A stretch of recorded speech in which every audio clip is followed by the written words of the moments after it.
Hello guys, welcome back to Dunking Monkey. Taiwan is getting an update next Wednesday. Besides the 3 new players, watch my vid for detailed talents. The old players also received buffs and nerfs. And not gonna lie, it's a huge player change. And in this video, we will be going through all these buffs and nerfs. So without wasting any more time, let's jump straight into it. Starting with Alonzo Mourning. They buffed Mourning. His passive now allows him to block easier. Every time opponents attack the rim, the block timing for him to block is longer. Whenever opponents scored a mid-range or 3-point, his rebound competitiveness slightly increases, but the max passive stack is reduced from 3 to 2. In case you don't know, he stacks his passive whenever his opponents cannot score for a possession. Each passive stack boosts his rebound and block talents. Then it's his block talent. Originally, if he has passive stacks, his timing to block dunks and layups are longer, but he will also lose a stack of passive. Now after the update, he won't lose his passive. Now it's his rebound talent. With passive stacks, his rebound competitiveness is slightly increased, and he also now no longer lose passive stacks after a rebound. Then it's his advanced passive talent. Originally he has to consume all his passive stacks in exchange for the ability to stack passives in offensive possessions. Now he gains the ability to stack passives in offensive possessions without consuming all the passive stacks. He can still keep his passive stacks. Last, it's his E6 buff. He originally gains additional 80 morale points every time he consumes a stack of passive. Now he gains 80 morale when he receives a stack of passive. After this buff, Mourning will obviously be more used, but his main issue is perfect rebound and perfect blocks. They are too hard to trigger for buffs, and they did not solve this problem. I predict he is going to be the bottom T1 or the head of T2. Next is Ben Wallace. He got nerfed. His first 3 seconds of his speed boost gives him a lot more defensive rebound competitiveness. Now they removed the defensive rebound competitiveness buff. This is his second nerf. Originally it reduces the speed boost cooldown, which is pretty crucial in defensive plays. Now it adds his box out resistance when he is using his speed boost. Ben Wallace is still playable, but his rebound got nerfed kinda big. His defense will now take more skills. Next is Joel Embiid. His on-ball screen cooldown is reduced from 2 to seconds. Very small buff that it doesn't affect anything, but it's our baby.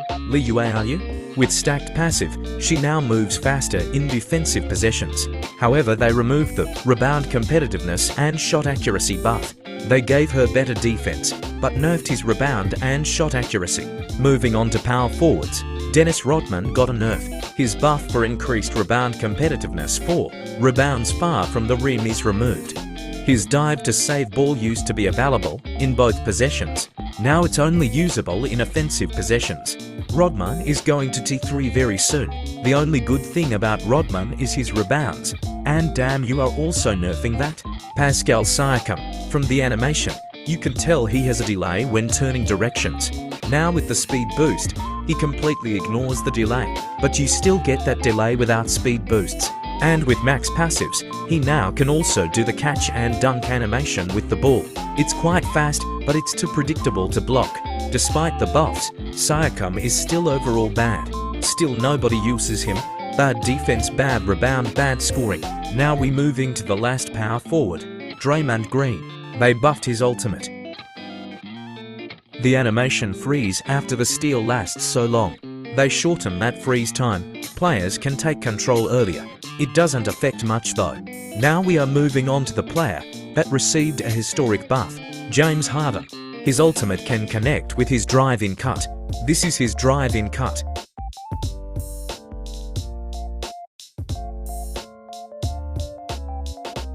Do you realize how fast it is? This move also connects with the drive-in cut. Again, it's so quick now. Originally here it says floaters increase accuracy, but Harden sometimes shoot floaters from mid-range, and if it's a close shot you don't miss. Therefore they changed it to 10% contest zone, which requires centers to stick real close when they are doing help defense. And now you can pass out your ultimate too, and it gives you 200 morale back. So now let's show you a comparison video. He now has no CT with his dribbles, and he can connect more dribble moves now.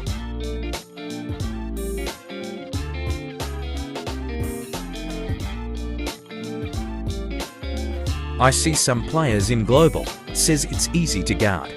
Harden already took skills to guard, and now with faster speed, and also not being able to step in his contest zone, it's impossible to guard him one-on-one. He will definitely be a top 3 scorer in Taiwan if he launches like this, but I think he will get nerfed before release. No way he is coming out like that. Next, CJ McCollum. They increased his pull-back speed, and they added contest zone shrink for 2.5 seconds. Then it's his finishing talent. They increased his mid-range pull-up accuracy. At last they increased his driving speed for his advanced talent, but it's only for leftwards and rightwards drives. CJ McCollum is still unusable. And that is all of the players' balance changes of this update. Remember, they are still in test servers. There will still be nerfs and buffs. Before the video ends, I want to promote my Discord.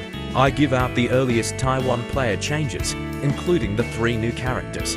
You can also ask questions, have casual chats, find trio teammates and your highlight plays. And that's all for today. See you next video.